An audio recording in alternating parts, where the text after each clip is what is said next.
All right, good morning, everyone. I'm going to call to order the May 4th meeting of Montgomery County Board of Commissioners. Note the presence of all three members and ask Ms. Pam Howard to lead us in the Pledge of Allegiance. I pledge allegiance to the flag of the United States of America and to the republic for which it stands, one nation, under God, indivisible, with liberty and justice for all. All right, good morning. I want to start off this morning by recognizing one of our county employees, Jenny Butler, who is the Executive Director of the county's Workforce Development Board. Today, Jenny will be receiving the Pennsylvania Workforce Development Association's Workforce Phoenix Award. The award recognizes a workforce development professional who demonstrates innovation and leadership, acts as a change maker, and provides excellent service to customers and colleagues. Jenny started her career in 1993 as a GED instructor and has held several roles and titles before eventually becoming the executive director. She leads with empathy, understanding, and passion while using innovation and creativity to design the best and most equitable systems to meet the needs of career seekers, employers, and her team. She recently secured an American Rescue Plan Act funding for Monco Works to help bridge the gap between low-wage workers seeking better opportunities and employers looking to fill skills gaps. In collaboration with the Montgomery County Intermediate Unit, she also developed the paid summer internship program for rising seniors and college students. Jenny does too many other things to mention here, but we are proud of them all and wanted to send her our sincere congratulations. So congratulations, Jenny. Next, I'd like to highlight a treasure that we have right here in Norristown. Montgomery County is lucky to have parts of a 700,000-piece private collection of African-American artifacts, the Charles L. Blockson exhibit. It is one of the largest collections in the country. Mr. Blockson is 90 years old and a Norristown native. He has dedicated his life to being a collector, historian, and scholar. His passion for collecting and preserving was fueled by an elementary school teacher who told him that Black people have no history. His collection says otherwise and features rare books, letters, photographs, and artifacts. Last week, our county employees had an opportunity to tour this incredible exhibit. I want to thank the Elmwood Park Zoo and the Center Theater in Norristown for all the work they have done to create a space for Mr. Blockson's work here in his home county of Montgomery, and for allowing our employees to tour this great collection. And for more information about the exhibit, I encourage our residents to visit www.thecentertheater.com. For the third year in a row, the county will be celebrating June 19th, as an employee holiday. Part of the celebration includes our Art and Prose of Freedom contest. Students in all Montgomery County public, private, parochial, or if you're homeschooled, will be able to submit an original short essay, poem, or artwork that embodies this year's theme of unity and community. The deadline for students to submit their work is May 19th, 2023. All Juneteenth information, including county and community events and the contest, can be found at www.montcopa.org/Juneteenth. The site's being updated regularly with events, so I encourage everyone to check back frequently. I'd like to acknowledge that today is the National Day of Prayer. On this day, millions of Americans will be praying across the country. The National Day of Prayer observance was created in 1952 by a joint resolution of Congress, and in 1988, the first Thursday of May was established as National Day of Prayer. We celebrate the role that the healing balm of prayer can play in our lives as we continue to confront the crises and challenges of our time and turn to prayer for strength, hope, and guidance. The First Amendment to our Constitution protects the rights of free speech and religious liberty, including the rights of all Americans to pray. These freedoms have helped us to create and sustain a nation of religious vitality and diversity over the years. And if you'd like to learn more about the National Day of Prayer, please visit www.nationaldayofprayer.org. And finally, this is our final meeting before the election. So I have a few primary election reminders. The 2023 primary election will take place in person on Tuesday, May 16th.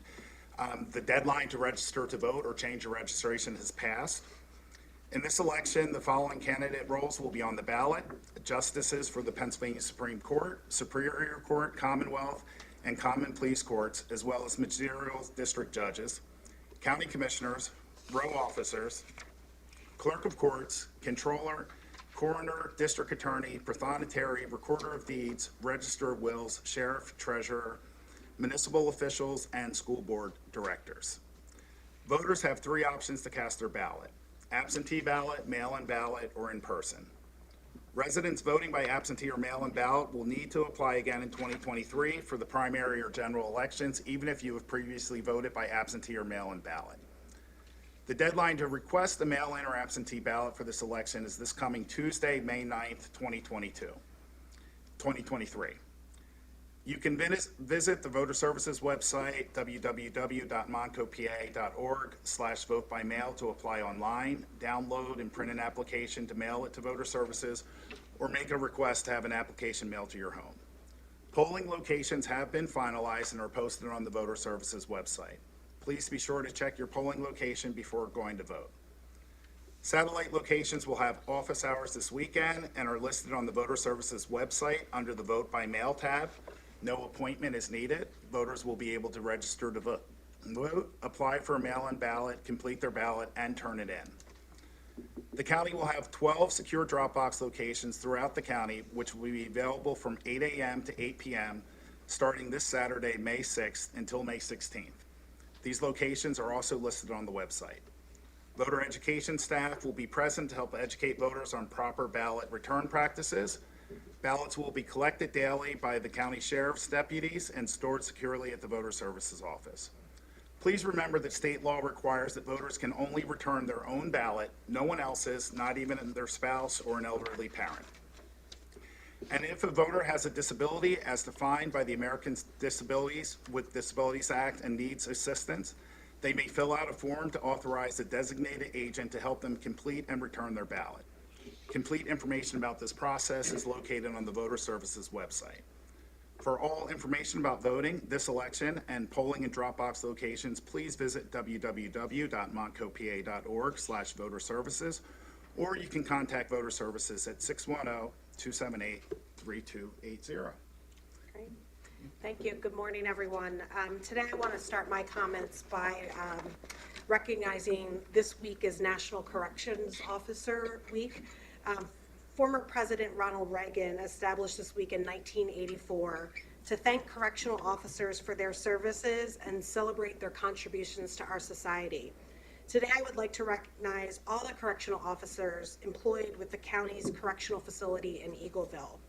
They work 24/7, 365 days a year to make sure our operations run smoothly.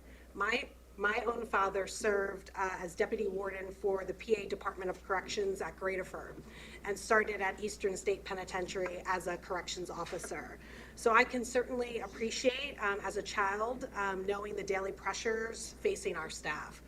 The work you do every day does not go unnoticed, and we thank you for your service to our county.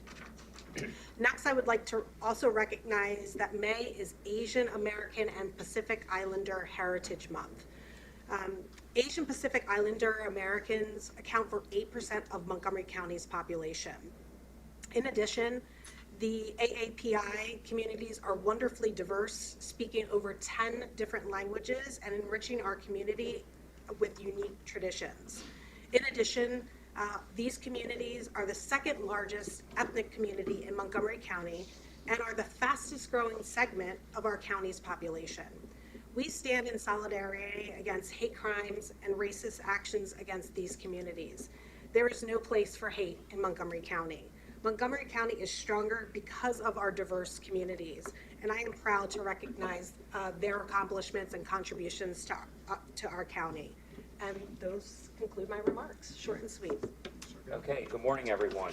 In addition to National Prayer Day and also Correctional Officers Appreciation Week, today is also International Firefighters Day. May 4th is International Firefighters Day, a day when we recognize and honor the sacrifices that firefighters make to make sure our communities and environment are safe. Firefighters dedicate their lives to the protection of our lives and property. Sometimes that dedication is in the form of countless hours volunteered over many years. Sometimes that dedication is in the form of a life lost. Right now, fire companies across Pennsylvania are struggling as the number of volunteers have dwindled over the years and the demand for service has increased. To help meet the demand, the Montgomery County Fire Chiefs Association has expanded their recruiting efforts with a goal of recruiting 400 or more new volunteer firefighters over the next 4 years. Last year, Pennsylvania lowered the minimum age of junior firefighters to start the 172-hour basic training system. Recruits can start basic training at age 16, and with their parents' permission can participate in a live burn training at age 17. Residents can visit montcofirefighters.org to locate their local fire company and learn more about the different ways to volunteer and apply. And being National Day of Prayer, I'd like to ask everyone to please keep our firefighters and all our first responders, our correction officers, and those in the field of public safety in our daily prayers. Also, I'd like to address a recent great concern, and that's what happened with Montgomery County Prison Board of Inspectors.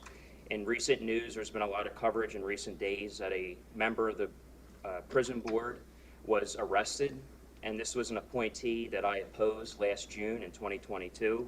I opposed this appointment because the individual was convicted of first-degree murder and served 32 years in state prison, and I didn't feel like that was a good credential to have on our Montgomery County Prison Board of Inspectors. And it's truly created an embarrassment for the county, and I wish my colleagues at the time respected and understood my opposition to that appointment last year. We could have avoided this embarrassment, and it was a foreseeable and avoidable circumstance, and unfortunately, political posturing and wokeism got in the way, and now the county has a stain. So it's my hope that moving forward, that any applicant to any board is not a convicted murderer. I'm not sure if the Montgomery County Board of Commissioners should implement a policy that bans that. Perhaps they should. You would think that would have to go unsaid, and you just use common sense judgment. They don't put convicted murderers on our county boards.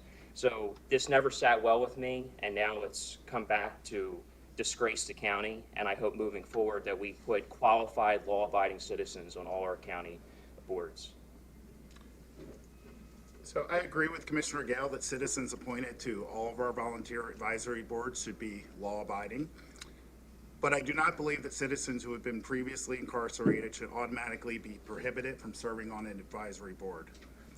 Mr. Steed had lived experience as a previously incarcerated person that provided an important perspective to the prison board and was already volunteering at the correctional facility. Very disappointed to learn about the current charges filed against him, and while everyone is innocent until proven guilty, it was appropriate for him to resign, and I would have voted to remove him from the board if he had not resigned. However, it doesn't change my opinion that previously incarcerated persons who have a desire to serve can provide a needed and important perspective to county. I would just like to add to that, there's a huge difference between a non-violent crime and a convicted murderer. And that's who was put on our board, and that's unacceptable.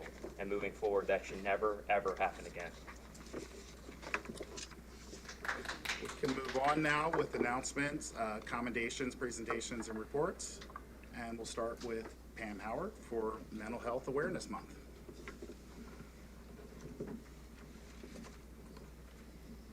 All right, good morning, commissioners. Good morning, everyone. I'm excited to be here with Abby Grasso from our Montgomery County chapter of the National Alliance for Mental Illness to honor Mental Health Awareness Month. This month is a time to build knowledge about mental health challenges and the importance of reaching out for help. But it's also something that I like to think about is creating awareness of the prevalence and the impact of trauma. For many people, almost 60% of people in general experience a significant trauma in their lifetime. And also something to think that I like to do this month is for that reason, because of that prevalence, is to not only talk about mental health challenges, but also to shine a light on the importance of mental wellness. I'm glad we were honoring had mentioned something about fire safety, because I was thinking about how in October, that's the time it's Fire Safety Awareness Month, and October is the time of year when we check in on our smoke alarm batteries. We could think about Mental Health Awareness Month as a time when we check in on our emotional and mental wellness batteries. Some people like to say it's time to do a checkup from the neck up, and I like that because it's catchy. But I also like to remember the connection, the mind-body connection, the connection of our physical health to our mental health and our mental health to our physical health. And I think it's nice because the things that we do to promote our physical health can also be things that we do to promote our mental wellness. So things like getting good sleep and moving your body, and exercise, getting out into green spaces is so important. At the last meeting, I was excited to hear when our colleagues from the Office of Public Health reported that 96% of individuals who responded to a survey about our trails here in Montgomery County said that being out on those trails boosted their mental wellness. At this time of year, I like to challenge people to stock up on their mental wellness toolbox. The pandemic really taught us the importance of having strong coping mechanisms when we experience life stressors. The Surgeon General was speaking recently about isolation and loneliness. There was an article in the Times Herald yesterday, if people saw that, and encouraging us to make those social connections, to get off social media, to forget about Netflix for a while, and get out, get connected to our churches and our communities, and be out in public with other people. Something that I've been encouraging people to think about at this time of year is to do some exploration of a resource that many of us have available to us, and that is employee assistance programs. Most large companies in the United States offer an employee assistance program, and only 9% of employees take advantage of that resource. It's during this time when we're learning more about the there's increasing needs about mental illness, and more people are reaching out for help. The resources out there are stretched tighter. And this is a resource that can help bridge a gap from when you need help until you can get into treatment. So I'd like to encourage people during a time when they don't need that help to learn about what your company or what your organization might offer to you as an employee. And also, a lot of companies offer those to the people's families as well. So it's time to just explore what you might have available to you that you could use throughout the course of this upcoming year. This month is also a time for advocacy. It's a time to raise awareness about increasing mental health needs that are building in our community. The biggest challenge for the work that we have here, that we do in our county, is to have enough resources to meet that rising need. I'm very grateful for the leadership and the staff at our community behavioral health centers, our residential programs, our other community providers. They work so hard to support our residents, but it's becoming more and more difficult. I wish that I was standing here this year to say something different than what I said last year. But while the discussion is going on in the news and all around us, the dollars that were allocated from our state to provide services here in Montgomery County have not had a cost of living increase since 2008.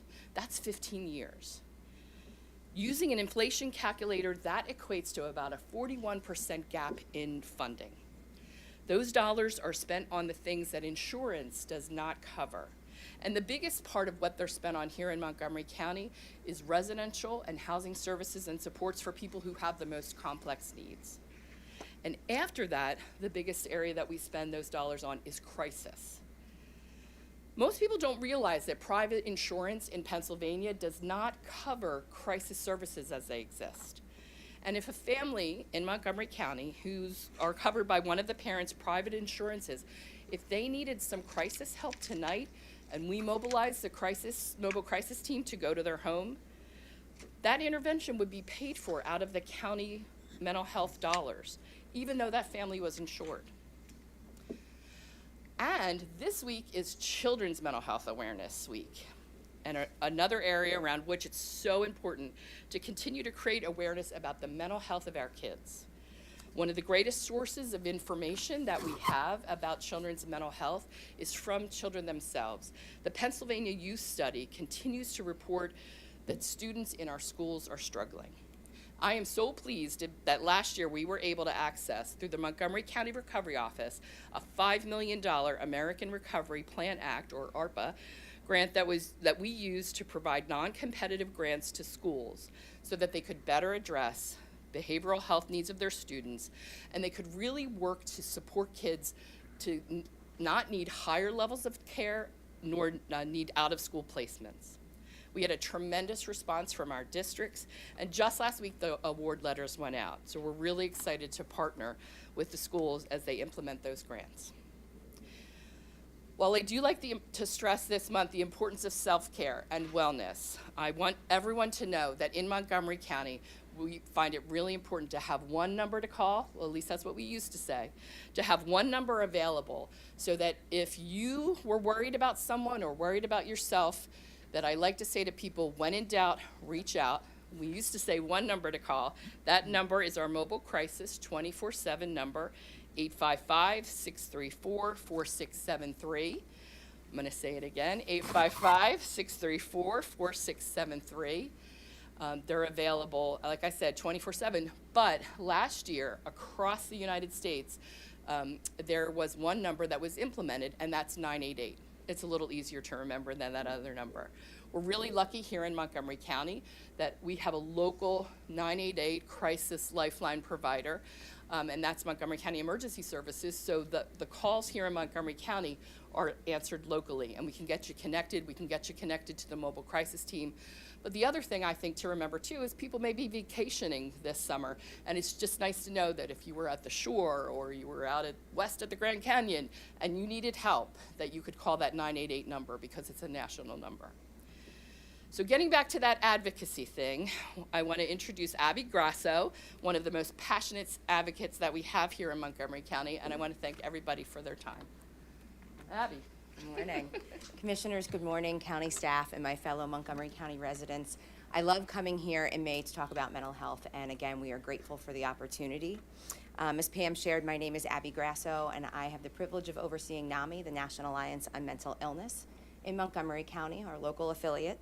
We work to support people impacted, whether it's individuals challenge themselves or family members by mental health challenges or severe mental health illness, so that they can live their best life with support, education, advocacy while we build awareness in the community.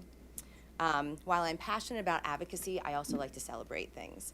And this month, we celebrate 74 years of mental health awareness.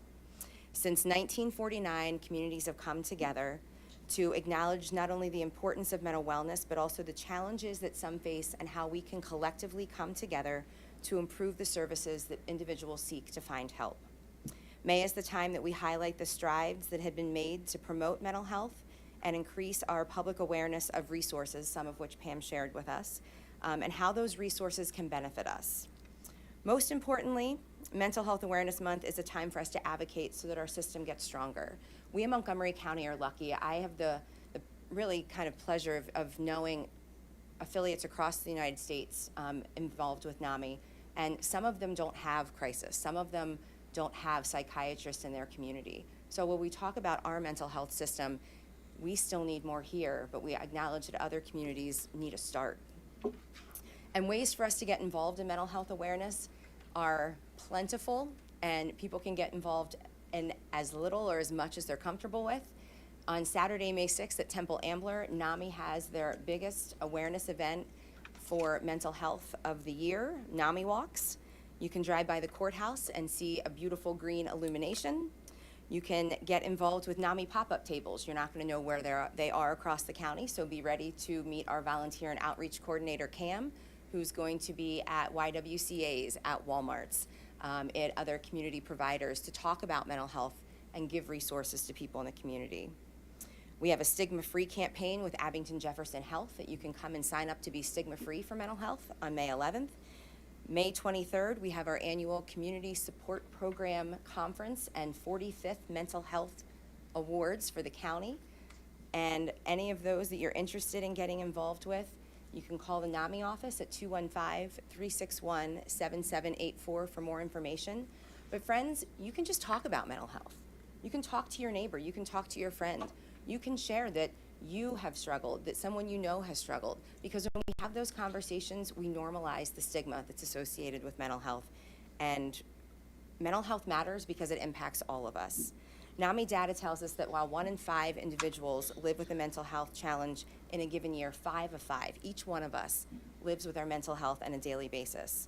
Out of those 1 in 5 challenged, 20% of adults, we know that about 50% of them are not able to get services, whether it's due to stigma or lack of affordable, accessible care.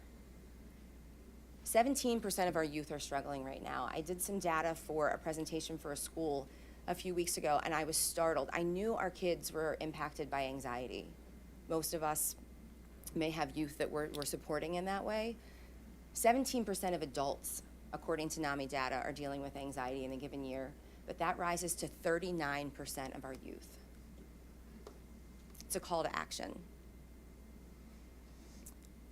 Pam mentioned physical and mental health. For any of you who have ever taken a mental health first aid class, there's an exercise during the class that parallels physical health conditions and mental health conditions, but talks about them all on an equal playing field, that they're all medical conditions. And when we look at type 2 breast cancer and major depressive disorder, we know that while one is a physical health condition and one is a mental health condition, they both impact people's lives in very, very similar ways. But people aren't able to access care for their mental health in the same way that they're able to access care for their physical health. This is several years ago, so I want you to think about these numbers because I promise that they're bigger. NAMI told us in 2018, so again, we're along further back than I wanted to have data on this. The rates of finding a primary care provider for adults in the United States, 9%. The rates to provide a mental health provider in the United States for an adult is 34%. We're acknowledging that our mental health is just as important as our physical health, and people are in need. Going back to that advocacy piece, we have calls on a weekly, if not daily basis for NAMI, at NAMI. We have a helpline. People are calling in and sharing that they want to get help. They want to live better. They don't want their mental health impacting their life in the way that it is, and people feel helpless because wait lists are long and providers don't have staff to fill the need in our community. So while we have funding, we need more. I urge all of you, contact your local legislator, whether you are impacted yourself, your family member, somebody in your life, I promise, whether it's your faith community, your barista at Starbucks, who's working with you to check out at Target. We all need to be kind and good to each other so that we can have a successful community that people can get well in. Think about the data that Pam shared with us. Since 2008, our mental health system has not been fully funded. 41% gap. Think about renting your family's homes on that. Feels impossible. But today we are here to celebrate Mental Health Awareness Month, encourage people to use their voice, get involved, and remember that we all deserve mental wellness and physical wellness. So happy Mental Health Awareness Month. Thank you for having us. And we're here in any way to support, educate, and advocate at NAMI. Pam and Abby, thank you both for being here so much. I mean, you talk about NAMI, we're lucky to have you here running NAMI in Montgomery County, and that's why we're one of the best. Thank you, You're Commissioner. too humble to say that. And Pam, your leadership here at the county is crucial, and your team. Thank you for what you do, not just this month, but year-round, 365 days a year. Thank you for all that you've taught me since I've been a commissioner as well about these issues. So we'll celebrate, and I'll get a check-in from the neck up. Was it neck up? Check up from the neck up, but I for know the you neck up. work, pay attention to your physical health too, Commissioner, as well. You get out on those trails. And I just would like to acknowledge that NAMI has helped a close family member of mine in Montgomery County. So thank you for the work that you do, and the NAMI support network has really changed that person's life. So thank you. Thank you for that, Commissioner. I also appreciate and admire the very important work you do each day, and also like to thank the nonprofit organizations around Montgomery County and also the employers that partner with your offices to assist those suffering with mental health and developmental disability issues. So fortunately, Montgomery County has a lot of support network, and you make that possible. Thanks, Commissioner. Thank you all very much. Okay, next up, it is National Provider Appreciation Day, and we have a delegation here to talk about that. So, Janine Moser.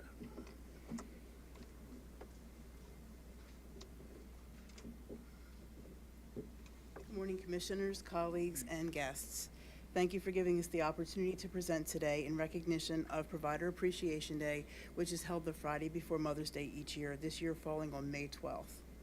This is a day that's set aside to recognize child care providers, teachers, and other educators and caregivers of children of all ages.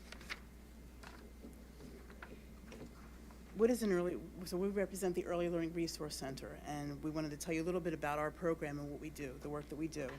An Early Learning Resource Center, can you go to the next slide, please? Thank you. Is a single point of contact for families, early learning service providers, and community members who are looking to gain information and access services that support high-quality childcare and early learning programs. There are 19 ELRCs across the state of Pennsylvania. The ELRC in Region 17, which is Montgomery County, serves the residents, families, and child care providers of Montgomery County. Each county within the state is associated with an Early Learning Resource Center.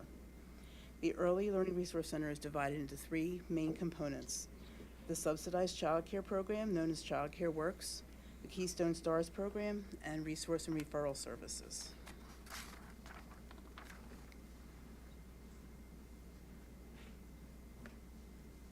Next slide, please. So ELRC 17 administers the Child Care Works program, which is the subsidized child care program. And the intent of that program is to provide financial assistance to low-income families to help them with their child care costs. So at ELRC 17, we process applications, we explain state regulations and policies to help eligible families stay eligible. We refer families using our resource and referral unit that addresses a family's need for locating childcare that meets their needs, as well as other unmet needs that the family may be experiencing. And we also refer families to our Keystone Stars quality coaches to help families understand best business practices that occur in quality childcare centers. We collaborate closely with other county offices and social service agencies, all in an effort to support families. Next slide, please. So in June of 2020, we were serving 2,828 families. We did see a drop in those numbers, specifically related to the COVID-19 pandemic. In January of 2021, we were serving 2,145 families. Slowly but surely, those numbers are creeping back up to pre-pandemic levels. And at this time, we are serving approximately 2,500 families throughout the county. And with that subsidized childcare service, we make payment to approximately 566 childcare programs on a monthly basis. Next slide, please. Keystone Stars is a quality rating scale that promotes continuous quality improvement in early learning programs and school-age programs. Through a Keystone Stars designation, parents are informed that their children are safe in a respectful environment in which they are learning new things every day to support their current and future successes in school and in life. A Keystone Stars quality coach can help childcare providers improve quality based on a rating from 1 to 4. We process grants for early childhood programs. We coach early childhood education professionals on best practices. We provide professional development to early learning programs. We serve as a point of contact to childcare programs for sharing special announcements from OCTA, or the Office of Child Development and Early Learning. And we provide resources and connect programs seeking information. Next slide, please.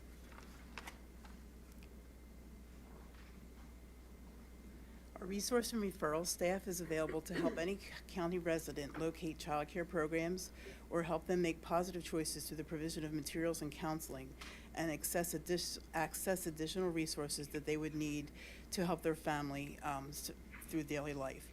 Resource and referral specialists are often the first point of contact in our office when someone comes in to seek services, and they can assist families with the following things as well as many other things: helping them to locate licensed child care facilities that meet the family's needs, help them complete an application for subsidized child care, help them access other community organizations based on their needs, help them find clothing for their family, help them locate food at one of the food pantries within the county. We supply backpacks at the start of each new school year, which are donated to our office for the children in the county. We distribute books to children who visit the ELRC. We encourage each child to take a book with them or several books with them to help promote literacy.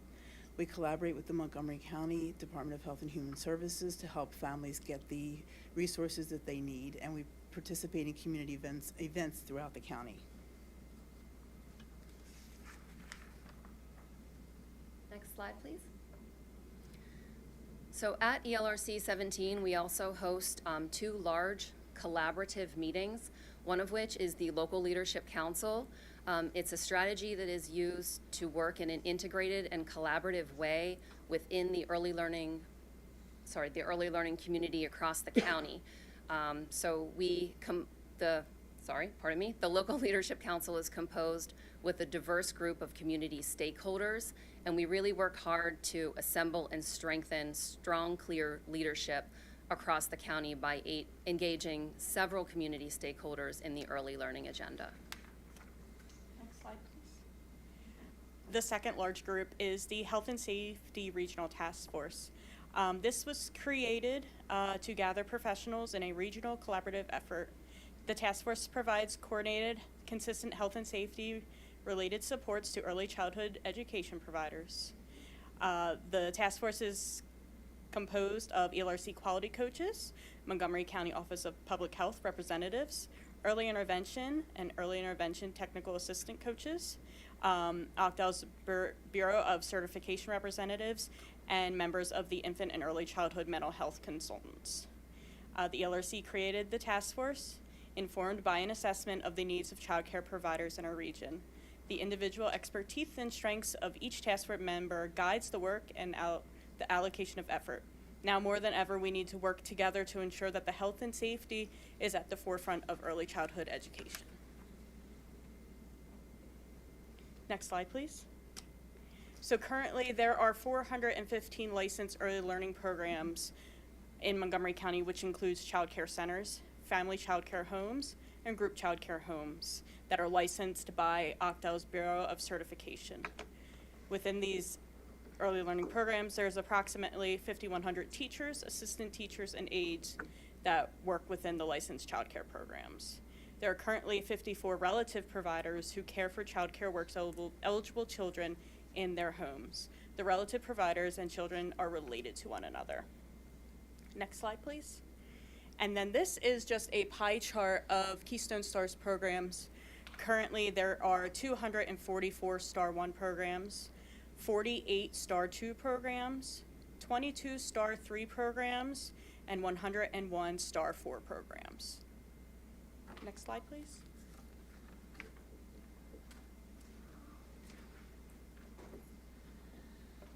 Good morning, commissioners, colleagues, and community partners. I'm Linda Oworski. I'm the director of the Montgomery County Court Child Care Program, which just celebrated its 26th birthday in the month of March.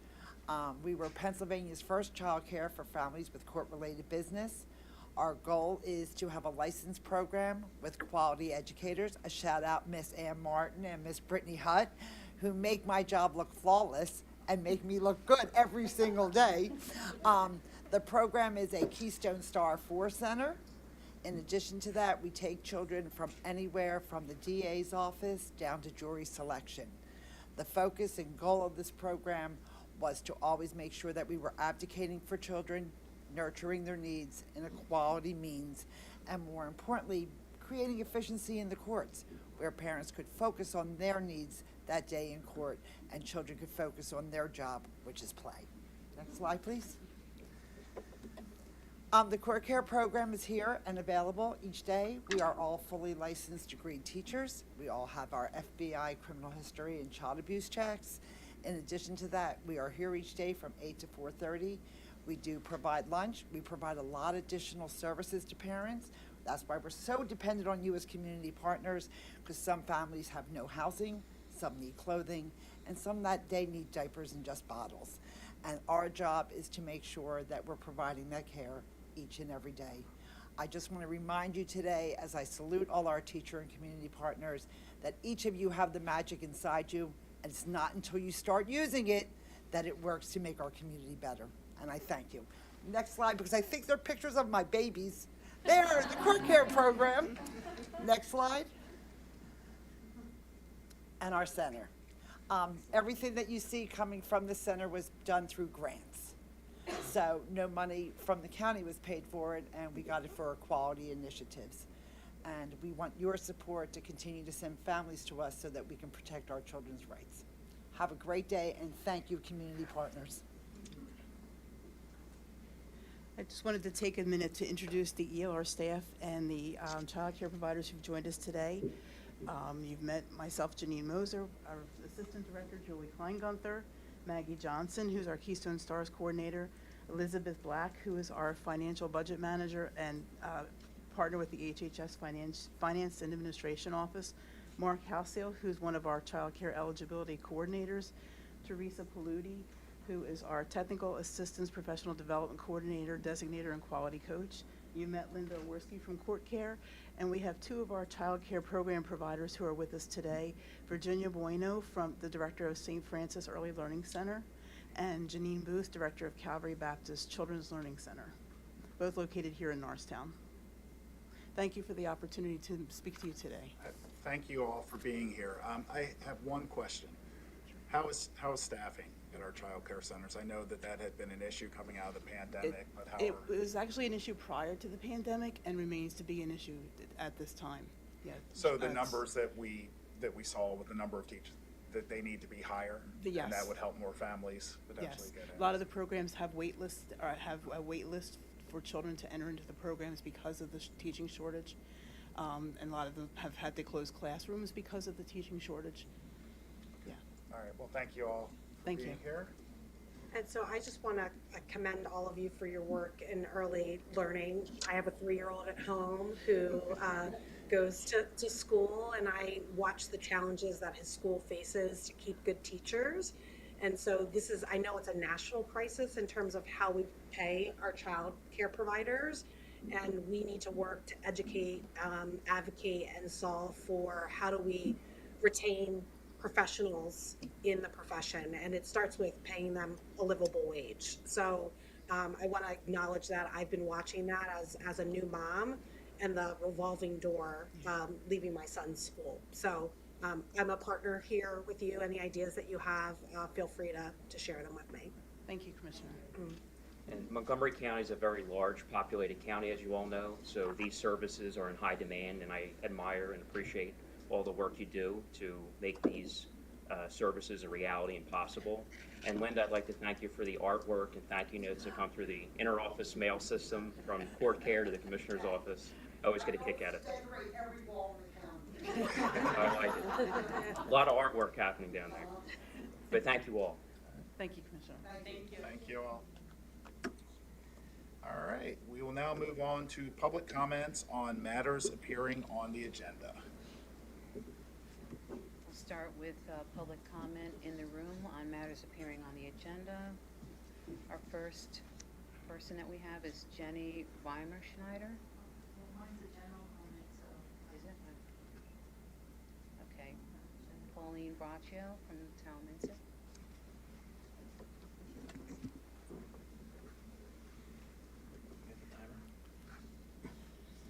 Good morning. My name is Pauline Braccio. I'm from Tomlinson Township. I'm glad that we saw those two presentations today because what I'm going to talk about is what CHOP did. CHOP, Children's Hospital of Philadelphia, they have a child gender clinic and they trained teachers to help transition elementary school kids. Yeah, I'd like to see the clock, please. 1 minute, 37 seconds. Yeah, but I don't have to trust you. I would like to see it on the screen. 1 minute, 30 seconds. Okay, you're full of it, but that's... Will you please keep track, Giuseppe? Yeah. Thank you. Anyway, so these teachers, these people from the clinic, from CHOP, taught teachers how to help transition young children as young as 5 when there's no need to do that. It doesn't make any sense for anybody in a school or a child care setting to talk to any child of any age about their sexuality, about their gender, about changing gender. That is child abuse, okay? When we talk about child abuse, it can be in many forms, and that is a big one. Because when you give puberty blockers to a child, it stops them from going through puberty. And that means that they don't reach their full height, their brains don't develop, and they can never get that back.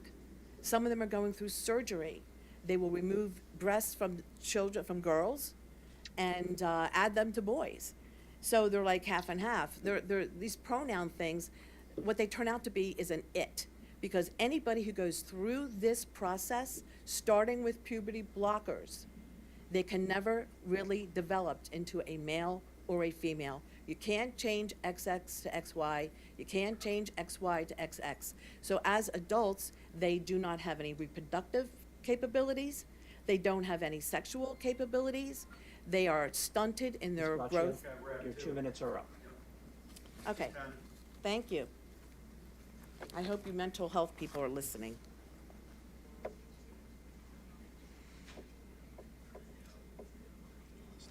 Okay, next we have David Morgan.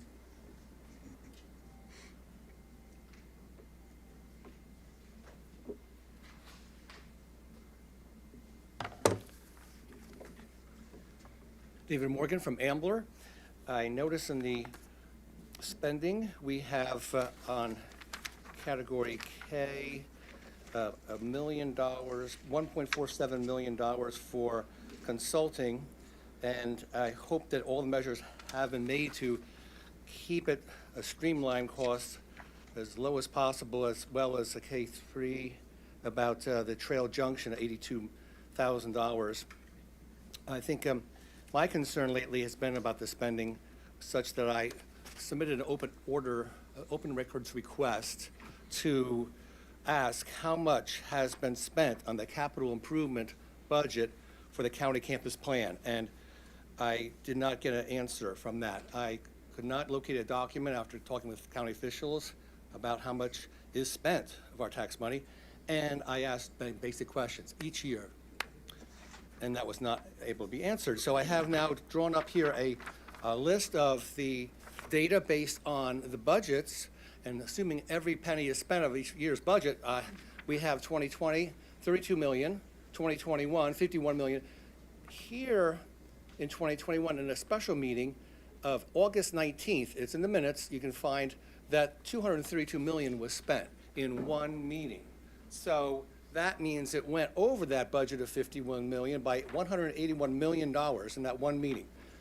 If you add also the 2022 amount of 79 million and the 2023 amount of 112 million, I come up with 455 million spent on the county campus plan.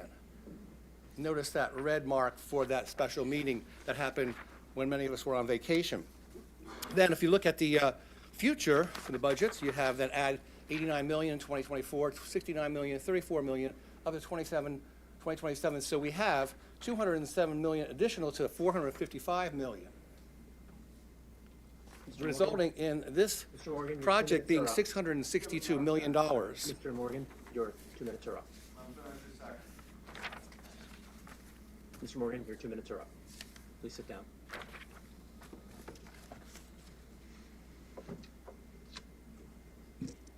Next we have Giuseppe Monticelli.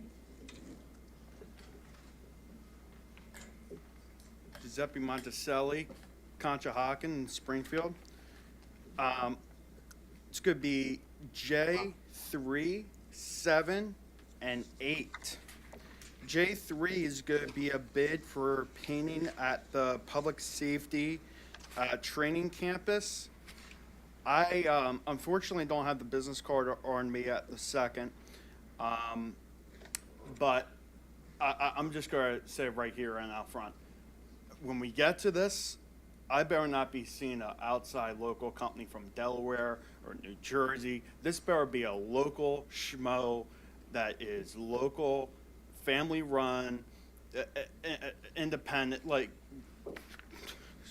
and, you know, Mr. Lawrence tends to like, you know, the convict thing and all that. Might as well, I mean, allegedly and all that. I mean, we can put Dan Collins to work for that painting stuff. Dan Collins painting, we can use them. Let's do the community health education providers. Yeah, we're gonna need someone here that is way better, that is local, instead of this outside stuff. I don't want to be seeing anything associated with central behavioral health. I definitely don't want to be seeing that. Maybe Equilibria. I think they got some good stuff. They're in Willow Grove, but their primary thing is in Philadelphia, in Center City. Equilibria, you know, like the balance of the mind, that type of Equilibria. Then number 8, J8, it's going to be a crisis residential program. Unfortunately, I would refer you to Equilibria, but they don't have a program. All I can say is better not use Central, even though they don't have one, and you better not use Brookland, you better not use MCES, Den Rocks, Foundations Behavioral Health, Mr. Crane. all of those clowns. You better not use them. Your 2 minutes are up. Thank you. Next, we have Tony Patrick.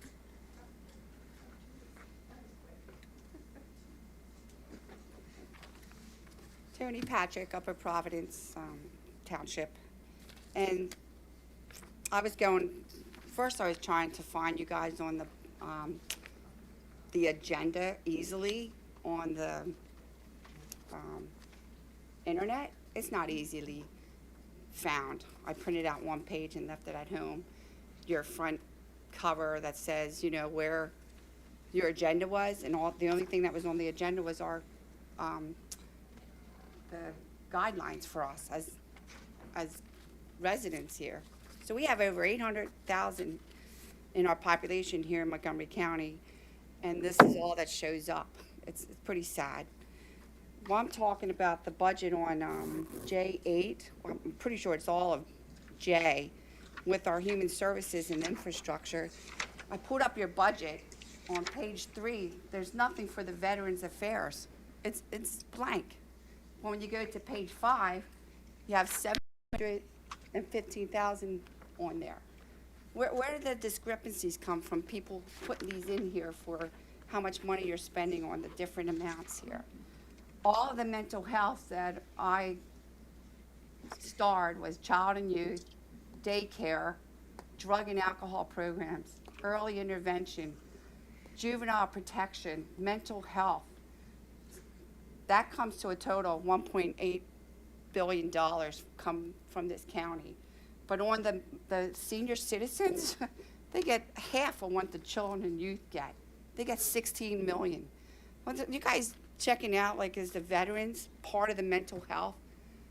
Can someone review that to see how much you're giving to the veterans? And then who's going to be doing the flags this year on the cemeteries? And where the money budget, is that in the budget for the veterans? That's pretty sad. I don't see a veteran person here who is going to, you know, help us put the flags out for them. And that's only June 11th or so. And with what I've seen lately with the school is sickening what's being taught to our 2 children. minutes are up. Yeah, stop it. 2 minutes is enough. You're right. Okay, next we'll move to general public comment. Okay, first we have Jenny Weimerschneider. Hi, I'm Jenny Ryman-Schneider from Lower Providence Township.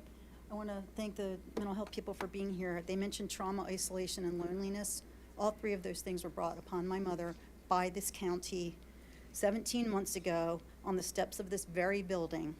An 84-year-old legally blind, petrified, and confused grandmother was seized by the county, forced into a car with a strange man, and dumped into a facility in the midst of a severe ongoing COVID outbreak. She was given no explanation as to why her life was abruptly destroyed and had no opportunity to return home for as much as a comb. Her crime, memory loss.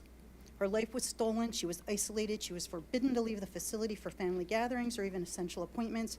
Her children, of which I'm one, had to fight for the rights to visit her and drive her to an eye doctor. In the facility, she's endured frequent bruises and injuries. Here's her red hair, it's white. Head injury. Experienced extreme panic when she can't find the inaccessible call button, lain in urine for hours on end, had woefully insufficient mental stimulation and physical activity, been deprived of regular hugs from her grandchildren, and prohibited from attending events as important to her as the funeral of a man she loved for 68 years. With the stroke of a county judge's pen, her body and her money were owned by complete strangers. For 17 months, she's been forced to pay these strangers. These events are fully endorsed by and in fact perpetuated by the county. This is an extreme destructive example of government overreach, and it must change. This woman is my mother, but tomorrow this could be your mother, or even you. I'd like to remind the commissioners that you name the county department heads, appoint county employees, and determine their salaries. It's essential for the well-being of all Montgomery County citizens that a better review of agency policies and a personnel trusted to follow such policies is implemented immediately. Irreparable damage has been done, but you have the power to stop it from being done to others. Thank you.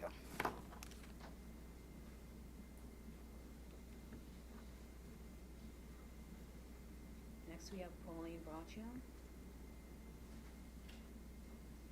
Is this for general? Yes.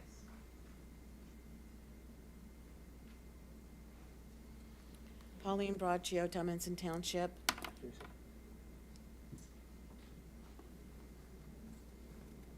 Anyway, at CHOP, their gender clinic, they have a gender clinic for children, for God's sake. Please understand that this is totally ridiculous. They actually prescribe puberty blockers and to children as young as 8. These must be issues or items related before the commissioners may be. They are. You wait. Do not remove my seconds. The thing I'm getting down to is these people have gone into schools and taught teachers how to convince children that they should be the other gender.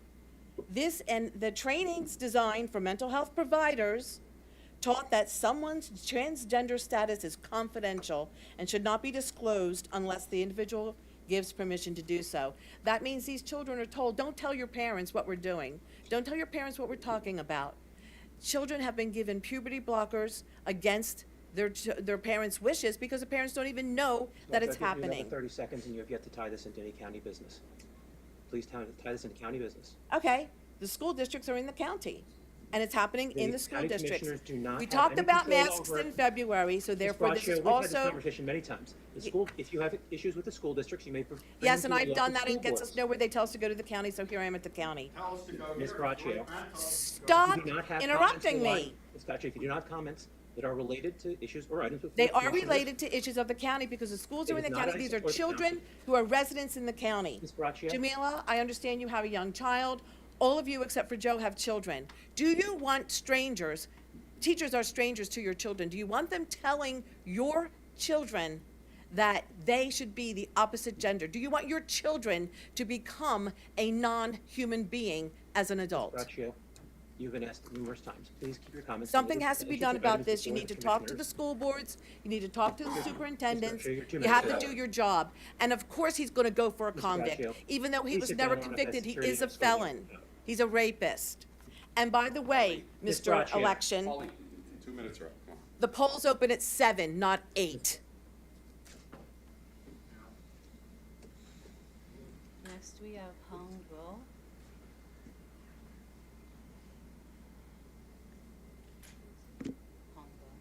Hung Bo.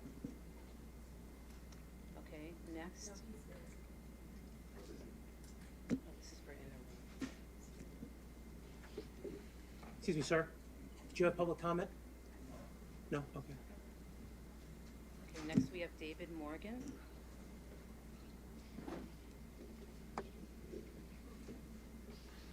David from Ambler, Pennsylvania.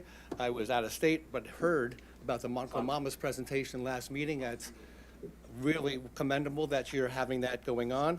We know that we are to consider really everyone to love as fellow citizens, loving mother and child.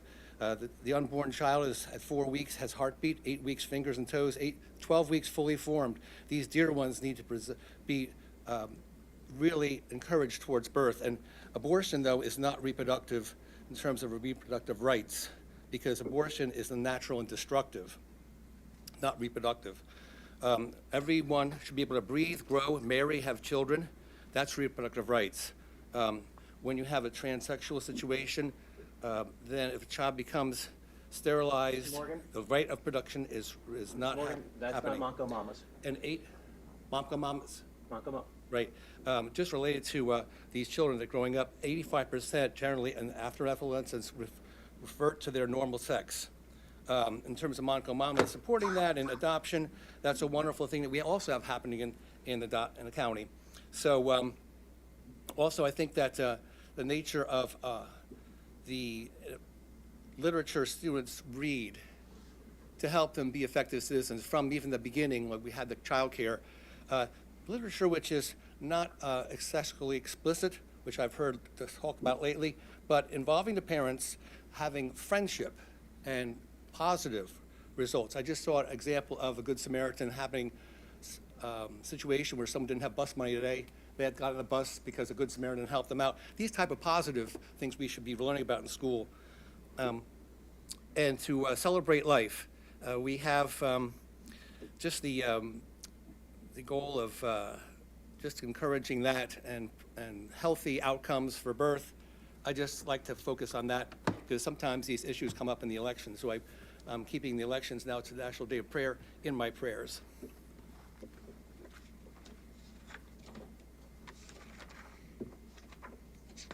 Now we'll move to virtual public, general, and, I'm sorry, agenda and general public comment.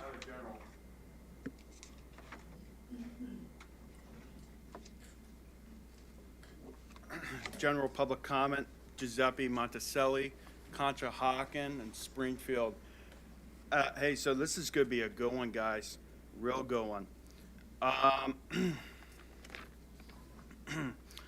was really hoping to see Mr. Nestor here today, because everyone may know Mr. Nestor's the chief public pretender, but he is also the chief mental health officer.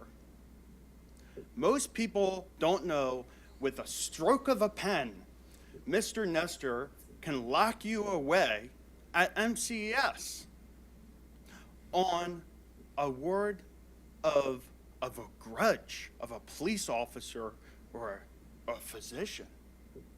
Most people don't know that. So I was really hoping to see Mr. Nestor here today because maybe he had a couple of thoughts to share about MCES and NAMI, and he would have been fabulous to join with these two beautiful ladies up here with their amazing literature that they shared with us about NAMI. But unfortunately, I guess he couldn't attend this meeting, but it was nice to have him at last meeting. I want to talk about that prison board appointment real quick. I kind of was for that, of having a convict on the board. I will admit that last year. But if that was made aware that that was a murderer, I would have not been for that whatsoever. I think it's good to have convicts on the prison board, but not that whatsoever. Or rapists. Yeah, that is true, Ms. Braccio. North Penn School Board tells us to come here and tell you guys about that transgender stuff. See this? This is Carluccio and Megan.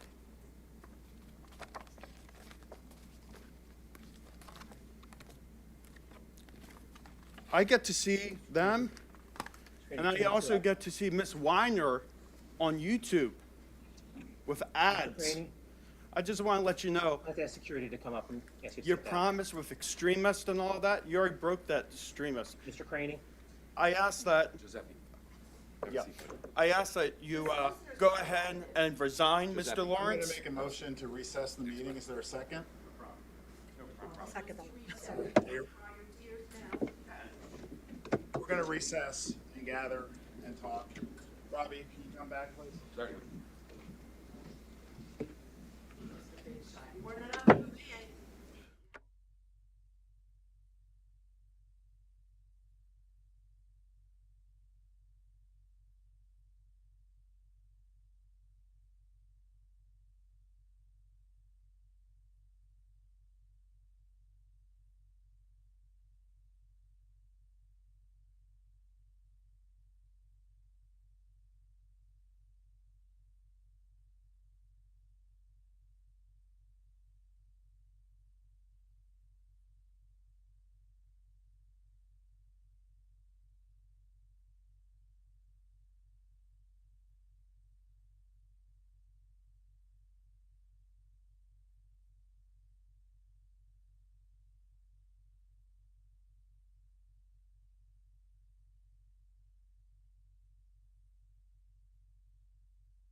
have public comment online?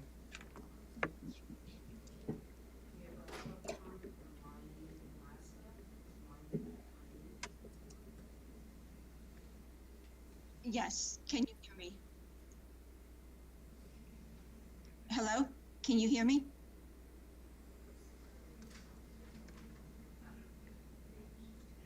We can hear you. Yes, okay, my name is Marlene Laska, Upper Providence Township. My husband and I don't have children. However, we do have many nieces and nephews, including grand and great-grand nieces and nephews. But as concerned adults, we must protect children from child abuse. Hopefully, May is Child Abuse Month, and as such, it's a perfect opportunity to address the general exposure of children to sex topics in our schools, and specifically gender transitioning of minors. We see the exposure of minor children Ms. to Laska, sex this is not an in issue general that comes as before abuse. the county I'm commissioners. sorry? This is not an issue that is. I'm sorry? This is not an issue that is properly raised before the county commissioners. It is not a matter that commissioners can vote upon or have any say over. These are issues for the local school boards, and you may bring them before those bodies, but unfortunately, this is not an issue that is appropriate for this forum. If you'd like to make a comment Okay. on county matters, on issues related to business for the county commissioners, you may do so. So you're saying that there can be no ordinances coming from the county? Yes, the county to has no deal power with to regulate in that area. I'm sorry? The county has no power to regulate in that area. So there is no regulation of, no ordinance that can be produced by Montgomery County to prohibit sex change operations, That is correct. correct? Is that what I'm hearing? That is correct. Okay, thank you.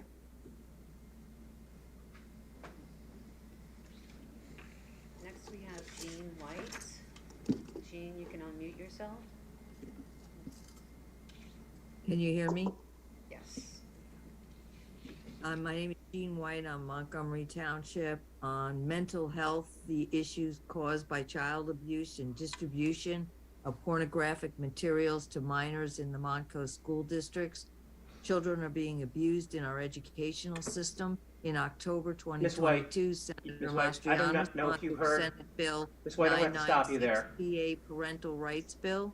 This bill is necessary due to the overreach of Ms. White, government I'm and gonna the have to- all directive right. of the U.S. Teresa, I'm sorry, Department can of you Health please and mute her? Department of Education.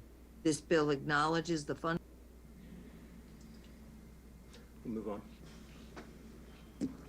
Next, we have Marilyn Muir. Marilyn, you can unmute yourself. Marilyn Muir, Lower Salford Township. I'm speaking on child abuse awareness, as Jamila commented on last meeting. In October 2022, a concerned parent in Souderton School District spoke out about teachers and administrators asking, when did the school become responsible for teaching morals and values, and who gave you the Ms. authority to Muir, do so? I'm going to have to stop you. Slowly, As we've made very clear, these issues are not matters which come properly before the county commissioners. This forum is Jamila appropriate. spent 10 minutes talking about child abuse awareness, and that's what this is in reference to. Again, Ms. Muir, you can Okay, dress it also, however I you have like. other comments. In reference to the arrest of the prison board inspector, a convicted murderer, a prison board inspector, sounds like the fox guarding the henhouse. And Joe, if you disagreed with the appointment, you should have exposed this appointment, but you participated in the cover-up. This shows your lack of effectiveness, and you should be replaced. Miss, you're totally wrong. I oppose the I appointment. also don't appreciate your henchmen stealing opponents' signs.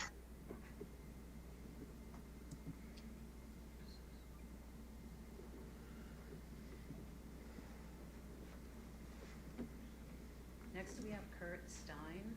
Kurt, you can unmute yourself. Good morning, Kurt Stein, Upper Salford Township. First want to apologize to the commissioners for last month going over my 2 minutes, and I'll go shorter today so I can average out 2 minutes for these two speaking. Teresa needs to start. So Last month, I was asking the commissioners if, about their $90,000 a year salary and how many hours a week they're putting in to earn that salary. Do we have an answer this week? Yeah. I hope you're doing more than 40 hours a week to earn that. It is quite evident that we need you in this county to do your jobs. In the past 10 years, the county budget has gone up $100 million. That is just not maintainable. The county taxes have gone up 21% in the last 3 years. All commissioners are held responsible to this, not just the majority. The minority is responsible for this as much as anyone else.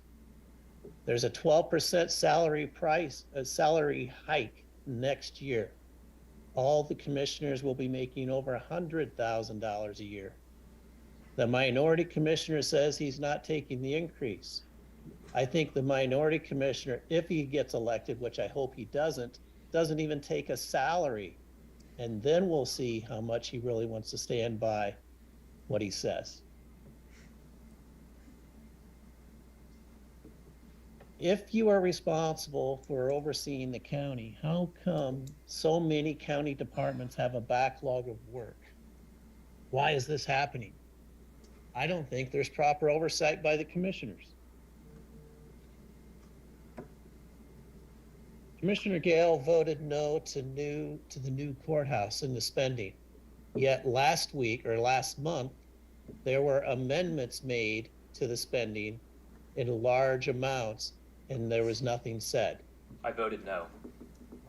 You voted no. You said nothing. We need to know what this is all about. We want to thank everybody. The commissioners, the majority commissioners, thank you for having do nothing minority commissioner Gale. Next, we have Deb Spence. Deb, you can unmute yourself. Hi, can you hear me? Yes. Yes. Hello? Yes. Yes. We can hear you. you. Hi, good morning, everyone. I'd like to thank Jamila Winder, Commissioner Jamila Winder, Commissioner Ken Lawrence, for the love of Pottstown and all that you're doing to help us revitalize. I appreciate your leadership.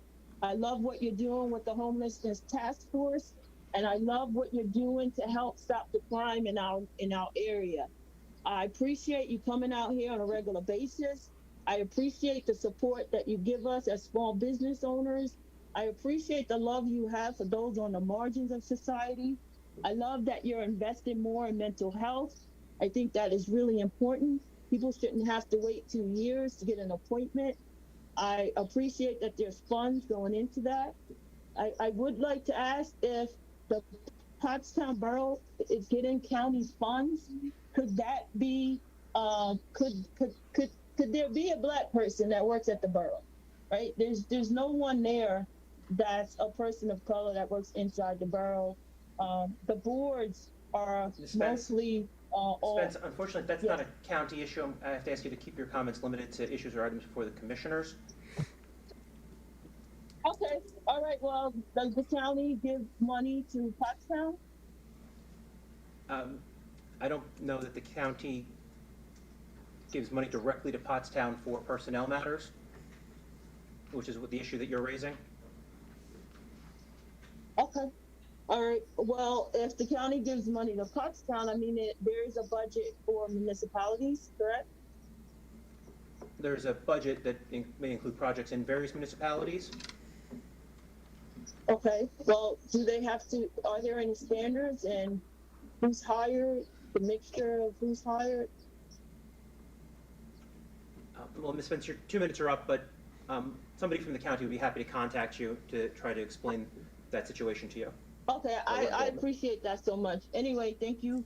Thank you for your leadership and thank you for the love of Pottstown. Appreciate it. Next, we have Tara Halseal. Tara, you can unmute yourself.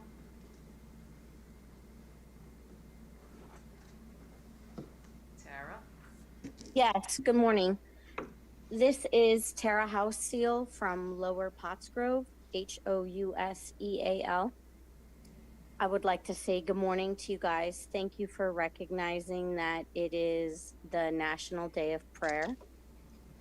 My prayer today is to encourage you guys to have godly wisdom and discernment in executing your jobs and being a good steward over the tax money given to you by all of our hardworking hands, and that you would have wisdom and discernment over our elections, that you would have wisdom and discernment over executing all of the job responsibilities you have.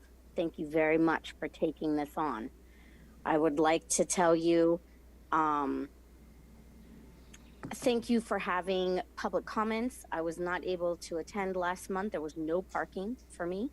Disappointed in that. I would like to say thank you for all of my fellow Montgomery County citizens for attending in person and for being online. I would also like to harumph everyone's comments on protecting our children from the abuse given in schools, the lack of adulting from people in general. I should have written them down, but I want to say thank you to all of the people who went there physically to be present, to encourage you guys to be good stewards of our hard-earned money and being responsible for how you spend it and how you allocate it.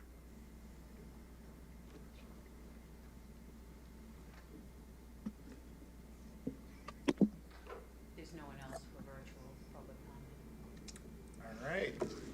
We will move on to the approval of the minutes. I'll make a motion to approve the April 20th, 2023 minutes of the Montgomery County Board of Commissioners. Is there a second? I'll second that. Second by Commissioner Winder. Is there any board comment? Hearing none, we'll move on to a vote. Are there any negative votes? Minutes are approved. Resolutions, Mr. France. Good morning, Commissioners. I'm here for Bill Hartman today, who's out of town. But today I have a resolution to authorize a letter of amendment for a federal aid reimbursement agreement pursuant to the Chester Valley Trail Extension Project here in Montgomery County. As you know, and the general public should be aware, that trail is open to the public. It opened on March 13th, 2023. The 4-mile section connects the Chester Valley Trail to Norristown here at the junction with the Schuylkill River Trail. We encourage everyone to get out and use this one, a great new addition to our county trail network. Quick background to this action. This trail was funded largely using federal CMAQ dollars, that stands for Congestion Mitigation and Air Quality Program.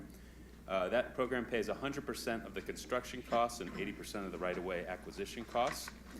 In order to receive those reimbursements, we had to enter a federal aid reimbursement agreement in May of 2017. There have been 2 amendments since then that were executed in 2019 and 2022. This is the 3rd and final amendment to bring it to a total at $2,060,000 and $60,682 in addition. And I want to emphasize that none of that is resulting in additional county costs. That's all federal sourced and reimbursement money, but must take place for us to receive the reimbursement via PennDOT. We are seeking your approval to grant this authority for this 3rd amendment to the original 2017 reimbursement agreement. Thank you, Mr. France. I'll make a motion that the proper county officials, in accordance with the authority conferred by law, subject to the approval of the county solicitor, are hereby authorized to execute the necessary documents to amend the federal aid reimbursement agreement and assignment agreement with the Commonwealth of Pennsylvania Department of Transportation for the reimbursement of up to 80% of the estimated $1,836,000 right-of-way costs, as well as for 100% of the estimated $18,568,082 construction costs. Be it further resolved, the county's chief clerk, chief operating officer is hereby authorized to attest to the execution of this letter of amendment and affix the county seal and certify a true and correct copy of this authorizing resolution. Is there a second? I'll second that. Second by Commissioner Winder. Is there any board comment or questions? Hearing none, we'll move on to a vote. Are there any negative votes? Motion passes.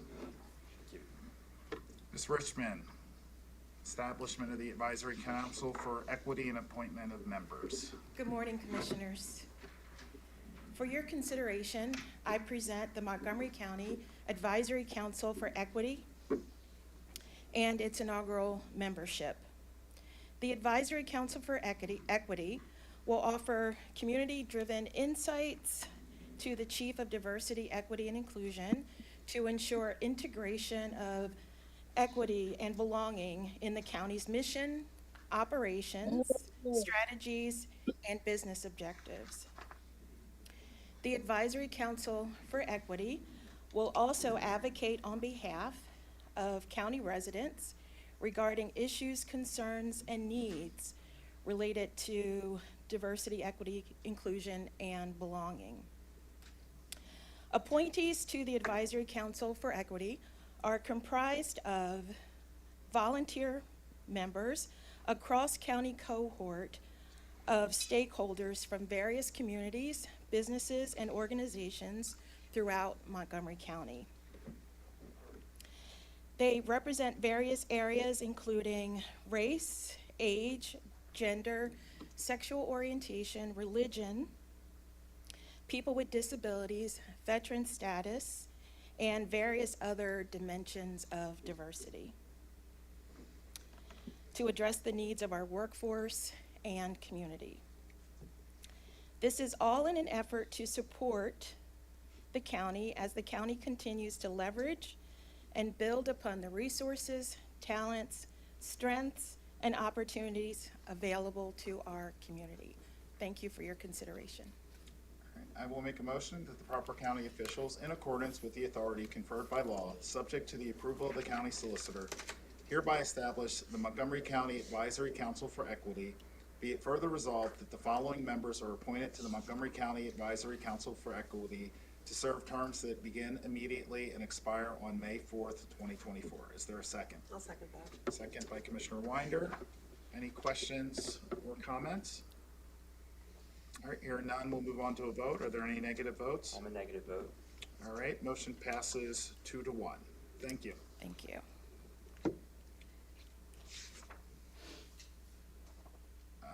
Who is doing the commissioner's appointment to the? I think these are just board appointments, so we can just do the motions. I can just do the motion, okay.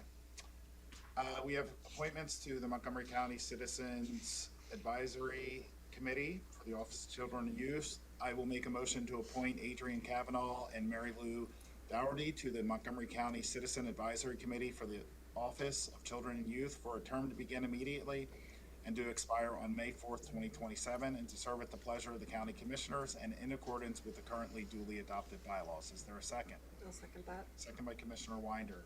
Any board comment? Hearing none, we'll move on to a vote. Are there any negative votes? Motion passes. And we have appointments and reappointments to the Montgomery County Industrial Development Authority. I'll make a motion to appoint Robert Tabus and to reappoint Elizabeth Moy, Jay Langford, Amanda Silverman, and Jason Salas to the Montgomery County Industrial Development Authority for terms to begin immediately and to expire on May 4th, 2028, and to serve at the pleasure of the county commissioners and in accordance with the currently duly adopted bylaws. Is there a second? I'll second that. Second by Commissioner Winder. Is there any board comment? Hearing none, we'll move on to a vote. Are there any negative votes? I'm a negative vote. Motion passes 2-1. We have an appointment to the Board of Managers of the Montgomery County Youth Center. I'll make a motion that Andrew Buckland be appointed to the Board of Managers of the Montgomery County Youth Center for a term that begins immediately and expires on May 4th, 2026, and to serve at the pleasure of the commissioners and in accordance with the current duly adopted bylaws. Is there a second? I'll second that. Second by Commissioner Winder. Is there any board comment? Hearing none, we'll move on to a vote. Are there any negative votes? Motion passes. Move on to our personnel list. Thank you. You should have in front of you the final copy of the Commissioner Department's personnel list. It is a 3-page document dated Wednesday, May 3rd, 2023, with a timestamp of 9 a.m. All positions have been reviewed and accounted for and are presented for consideration. I'll make a motion to approve the May 4th, 2023 personnel presentation as given by First Assistant Solicitor Maureen Calder and to authorize the proper county officials to execute the same. Is there a second? I'll second that. Second by Commissioner Winder. Any board comment? Hearing none, we'll move on to a vote. Are there any negative votes? Motion passes. Thank you.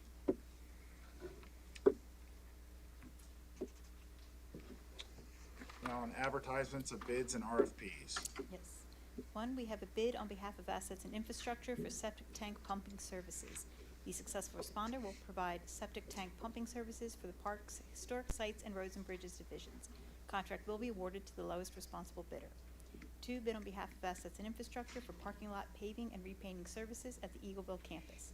The successful responder will provide milling, repaving, and repainting of parking areas at the county's Emergency Operations Center located in Eagleville, PA. Contract will be awarded to the lowest responsible bidder. Three, bid on behalf of Public Safety for painting services at the Public Safety Training Campus. The successful responder will provide interior and exterior painting services for the main building at the Public Safety Training Campus. Contract be awarded to the lowest responsible bidder. Four, bid on behalf of Public Safety for a custom urban search and rescue vehicle. The successful responder will build a custom urban search and rescue apparatus to serve as the primary response vehicle for the urban search and rescue team. Contract will be awarded to the lowest responsible bidder. 5, RFP on behalf of Planning Commission for document destruction services. The successful responder will provide document shredding services for county offices. Contract will be awarded to the highest rated responder. 6, RFP on behalf of Assets and Infrastructure for architectural and engineering services for the Milk House building renovation at the Norristown Farm Park. The successful responder will provide Phase 2 architectural and engineering services for the renovations at the Milk House building. Contract will be awarded to the highest rated responder. 7, RFP on behalf of Health and Human Services for community health education providers. The successful responders will provide community health outreach and education in Montgomery County to address ongoing community health needs related to the prevention and control of communicable diseases such as COVID-19, influenza, and RSV. Contracts will be awarded to the highest rated responders. 8, RFP on behalf of Health and Human Services for a crisis residential program for adults. The successful responder will provide a short-term home-like residential environment to individuals experiencing a mental health crisis as a means to divert from inpatient care. Contracts will be awarded to the highest rated responders. All RFPs and bids are available on the county's purchasing website at montcopa.org/purchasing. I'll make a motion to approve the preceding request for the advertisement of RFPs and bids as described by the Deputy Chief Operating Officer Barbara O'Malley and to authorize the proper county officials to execute the same, subject to the approval of the county solicitor. Is there a second? I'll second that. Second by Commissioner Winder. Is there any board comment? Hearing none, we'll move on to a vote. Are there any negative votes? Motion passes. Contract awards. 1, contract award, Assets and Infrastructure, Roads and Bridges Consultant, McCormick Taylor Incorporated of Philadelphia, PA, $1,470,000. Contract provides for an engineering firm to assist the county in the management of the county's 131 bridges and 75 miles of roads. RFP 2304 was viewed by 37 providers with 3 responses received. Contract is awarded to the highest rated responder. Contract is for a period of 2 years with 3 optional annual renewal terms. 2, contract award, Communications Media Monitoring Software, Cision Incorporated of Chicago, Illinois, $26,100. Contract provides for public relations services to businesses offering social media monitoring and engagement and media database services. Contract is for a period of 2 years. 3, contract award, Planning Commission Engineering Services for the Trail Junction Center site, Think Green LLC of Glenside, PA, $82,629. Contract provides for landscape architectural and engineering services for the Trail Junction Center site, including upgrades to the exterior site surrounding the Trail Junction Center building, which will provide amenities and services for trail users and flexible community space. RFP 2315 was viewed by 35 providers with 7 responses received. Contract is awarded to the highest rated responder. 4, contract award, Public Safety, HVAC repairs at the Public Safety Weapons Training Facility, Chadwick Service Company of Bensalem, PA, $51,458. Contract provides for HVAC variable frequency drive replacements for the weapons training facility. Services are available through a PA CoStarz contract.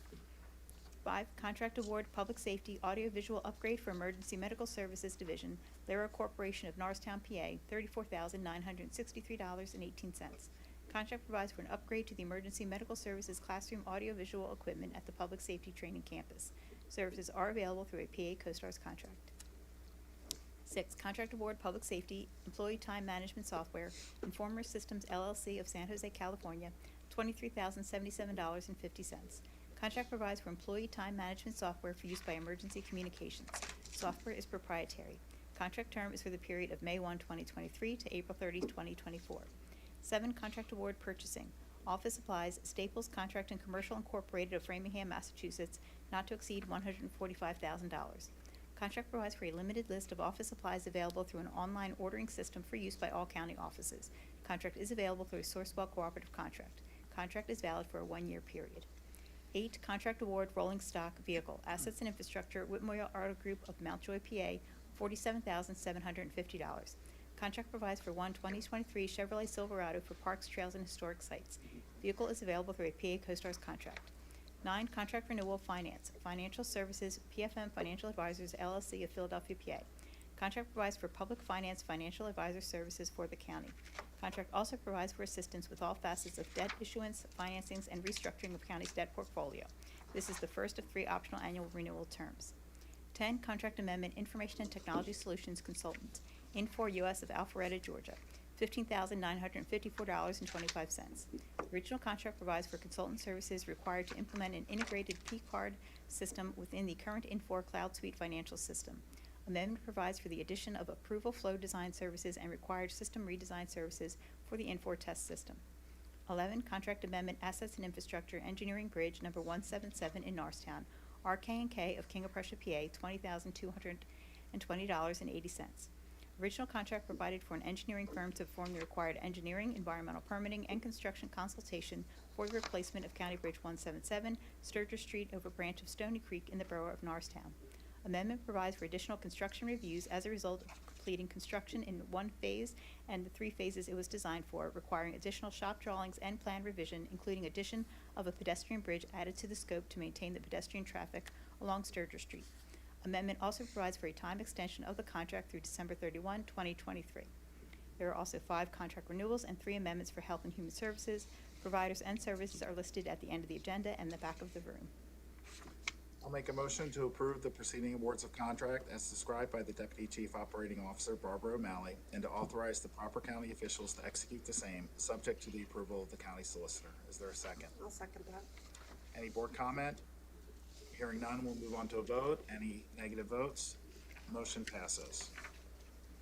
Awards of contract, emergency procurement. Yes, contract award, Assets and Infrastructure, Courthouse Elevator Repair, Otis Elevator Company of Morristown, New Jersey, not to exceed $30,000. Contract provides for emergency repairs to an elevator in the courthouse, which primarily services the jury marshalling area. I'll make a motion by the county commissioners that an actual emergency existed as defined by section 1802B of the county code, thereby permitting the county of Montgomery through its chief operating officer to enter into such contracts without meeting the requirements of section 1802 of the county code as may be required to restore and maintain the elevator in the courthouse. Be it further resolved that the proper county officials, in accordance with the authority conferred by law, subject to the approval of the county solicitor, are hereby authorized to enter into a contract with Otis Elevator Company of Morristown, New Jersey, to restore and maintain the elevator in the courthouse with a cost not to exceed cost of $30,000. Is there a second? I'll second that. Second by Commissioner Winder. Any board comment? Hearing none, we'll move on to a vote. Are there any negative votes? Motion passes. Then, Boards of Contracts, Southeast PA Regional Task Force, 1, contract award, Emergency Medical Services Strategic Plan, Page, Wolfberg, and Worth LLC of Mechanicsburg, PA, $168,000. Contract provides for a comprehensive assessment, strategic report, and recommendations addressing the future of the emergency medical services system across Montgomery County. RFP 2271 was viewed by 38 providers with 7 responses received. Contract is awarded to the highest rated responder. 2, contract award, Cyber Software, Pomeroy Technologies LLC of Hebron, Kentucky, $45,322.50.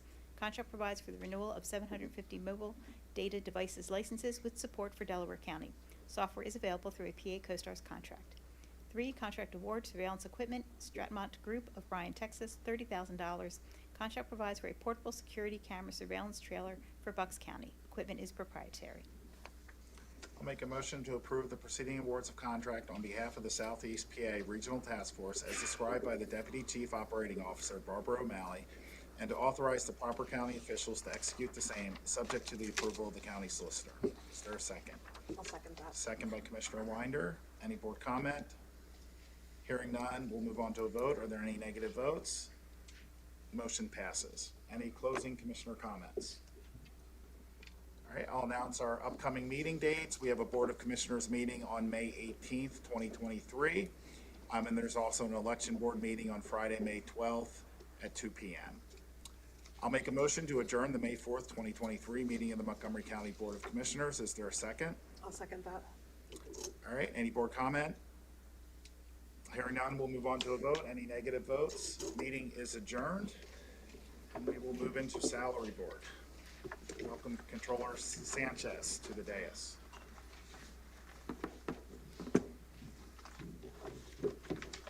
Do we have any public comment on salary board? All right.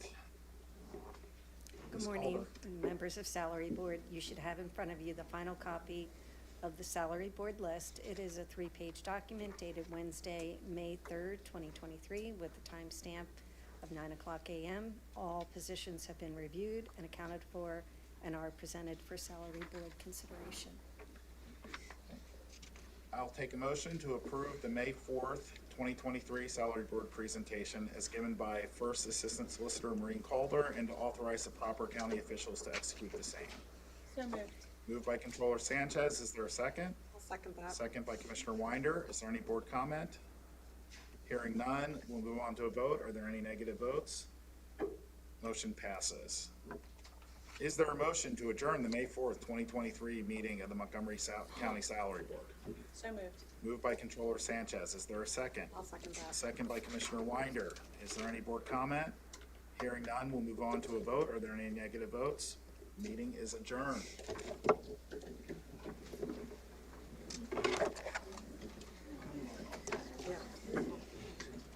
I was going to, where is she?